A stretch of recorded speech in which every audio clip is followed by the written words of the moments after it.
to the Knitting Samurai Plus One video podcast.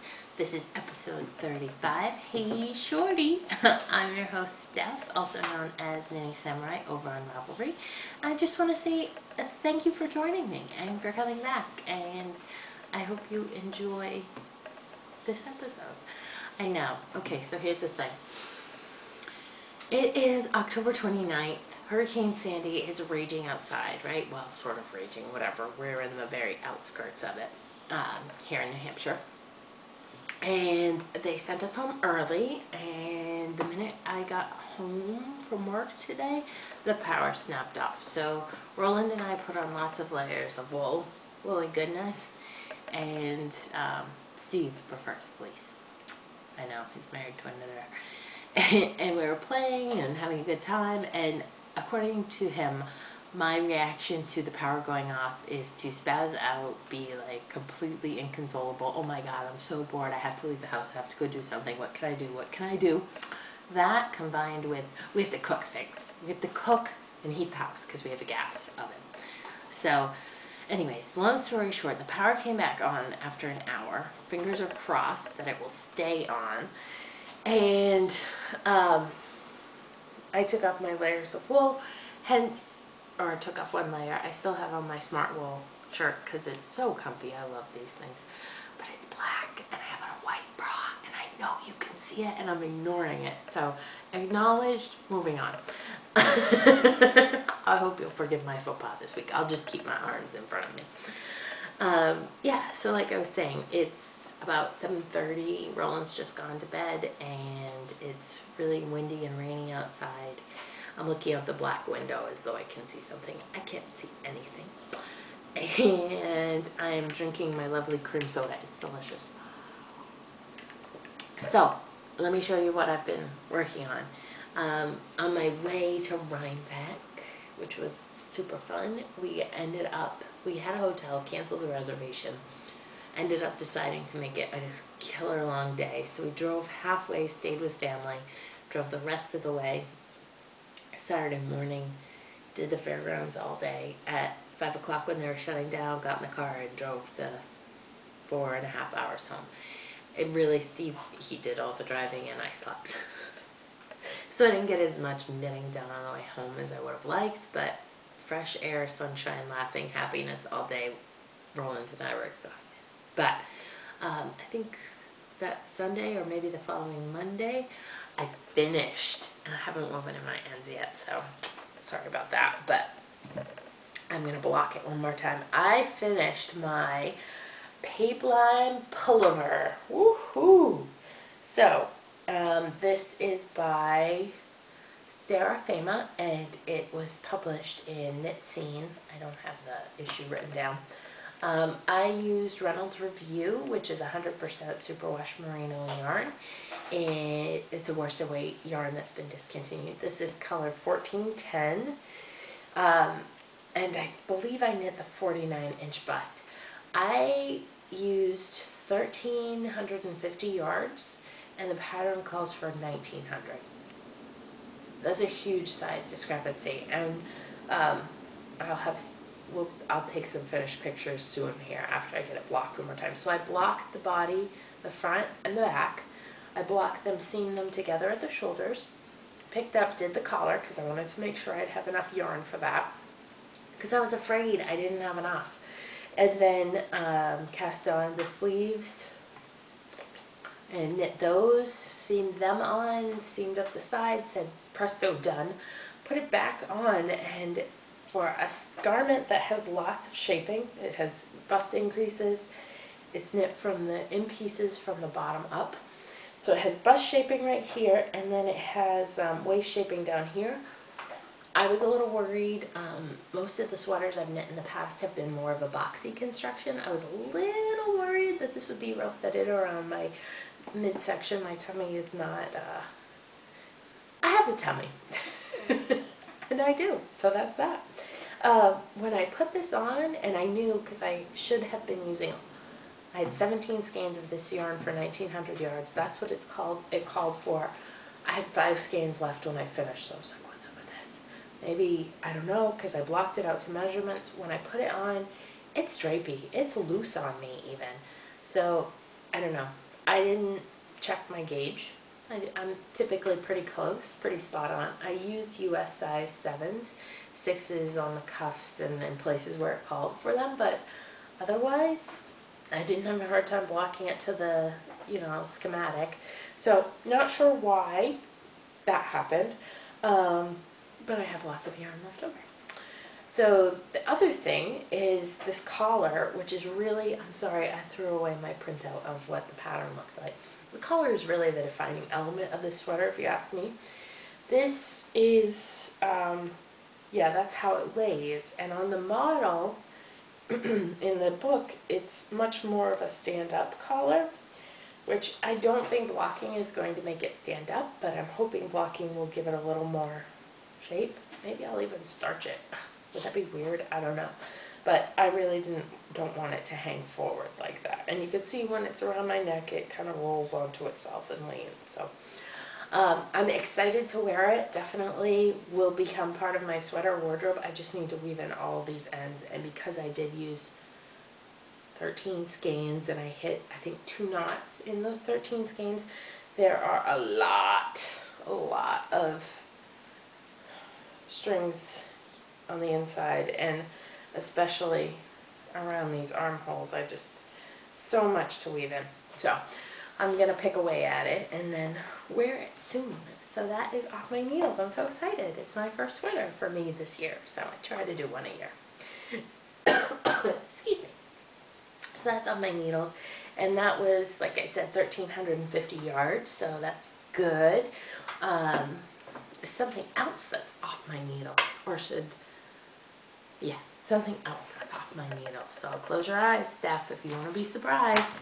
I have been knitting the Undulating Rib Socks by Ann Budd with Barocco sock in color 1452, which is a self-striping yarn, and I cast these on the middle of August, and I had decided to knit along with the knittable striping sock KL knit along. And then I got the sweater bug, and that I was virtually monogamous for the 2 weeks that it took me to knit. Maybe it was 3 weeks, 3 weekends that it took me to knit that sweater, and so these definitely got back burnered. So once the sweater was off my needles and I was like, tick, tick, tick, tick, tick, I gotta get these done. So I kicked it into high gear, and last time you saw them, I had one sock done and about that much done on the second. So I did my typical heel increases, because I convert every pattern to toe up, and then did the slip stitch heel that I like right here, and then worked my way up the side. So I'm pretty happy. I'm going to show you. Well, you might not be able to tell with how matchy-matchy these turned out. They're a little off right about here, right there. But then, or is it the way I'm holding them? I think it might be the way I'm holding them. I don't know. They're a little off around the ankle. Not the ankle. The heel increases when you first start going back in the round again.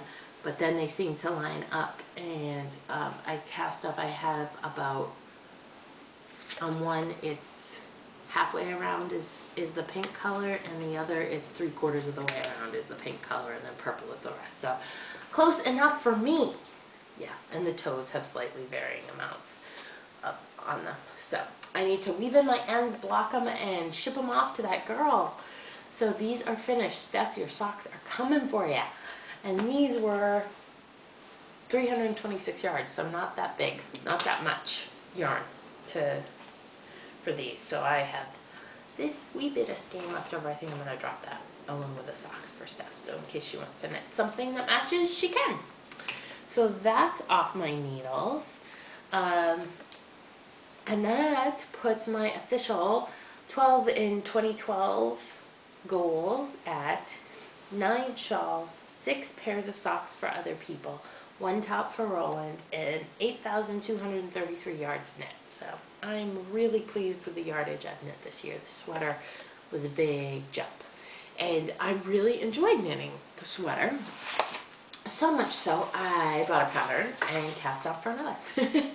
Well, you know, I went to Rhinebeck and I bought, I made 4 purchases, so that was good for me. I really, it was a completely different experience. Instead of going around and buying everything that was beautiful, I really had a goal of what I was going to buy. So I went there saying, Into the World for Children of Time colorway. I love that colorway. That's why I signed up to be in the Yarn Club. When Wendy of Knit One Heart 2 showed that, I was like, not only am I a Doctor Who fan, but it was so beautiful. So I went there saying I'm going to get that. And I did. I got 2 skeins of that. So that made me very happy. 2 skeins of that or 2 skeins of Vampires in Venice. I don't know. I got several of the Doctor Who themed from that. And then the other place I wanted to hit was Miss Babs and get the deep sea jellyfish. I didn't care what base I got it in, but I saw that color at SSK and I wanted to make sure I got it. So when we were there, I did get that. I don't remember which base I got it in. I think it's 100% merino. I love that color. I compared several skeins and several bases to pick the one that I like the dyeing the most of. So I got that. And then I also got 2 skeins of her Yowza base, which is her 100% superwash worsted. Glorious dye job. Oh my god, I love this. It perhaps had something to do with the autumn leaves and the colors that I was seeing around me that I picked this. This is the Homestead colorway, but I got 2.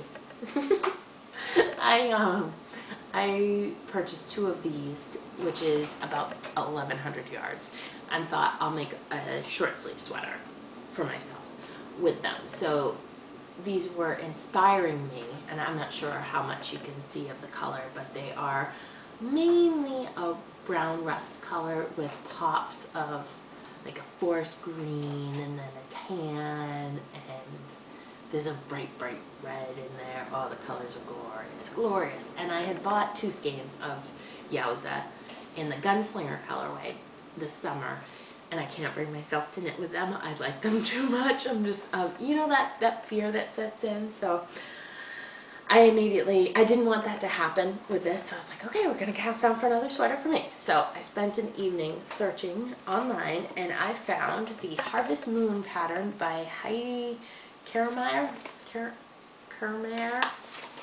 I thought I had heard of this before, that someone else had knit it, but I couldn't find it. Like when I searched the projects, I couldn't find anyone I knew.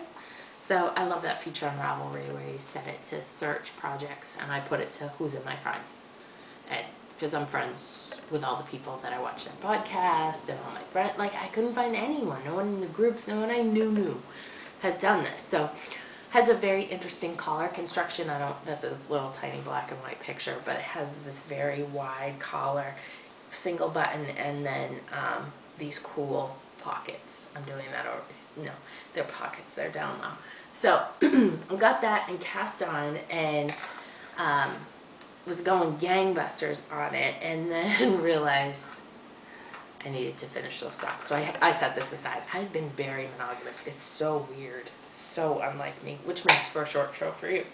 So this is the collar. It has, the construction reminds me of the Rockefeller, if you knit that, yep, and the color that I'm using reminds me of my Rockefeller color.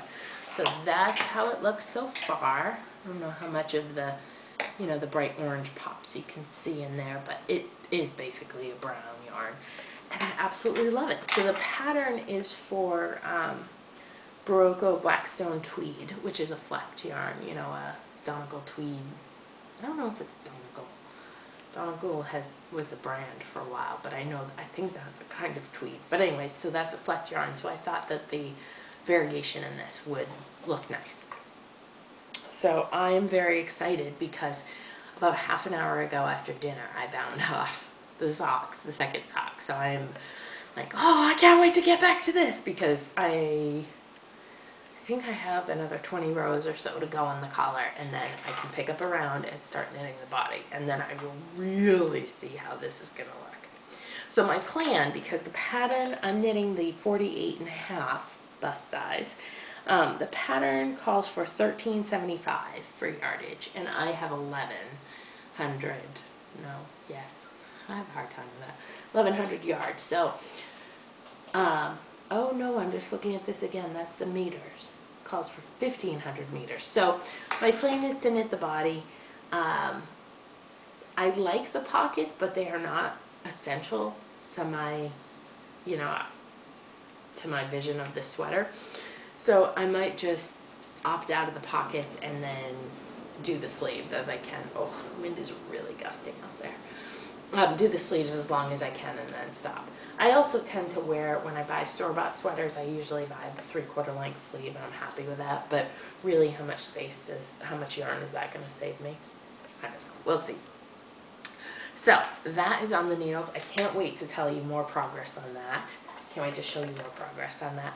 But also, I have to remember, it is now October 29th. We are in the less than 60 days till Christmas zone. So I had all these grandiose intentions, and I have to get back to them. So Christmas knitting should be on the needles again soon. I think besides saying hold me accountable and make me do some Christmas knitting, I think that's my show for you. I know you'd love to see all the yarn. I'm gonna steal from Steve of Dramatic Knits and go with let me show you a skein an episode. I'm really excited about what I bought. It was a very condensed purchasing trip for me. It has nothing to do with the fact that hubby was with me. It was just, let's be realistic here. How much yarn do I really need? So I tried to buy with a purpose, and I'm just going to use it. Use it as fast as I can. So you'll be seeing it on the needles, I'm sure. If not, I'll bring out a new skein every week and share it with you. So that's my show, Shorty. I hope you have a great Halloween, and I will see you in about 10 days or so. Take care. Bye.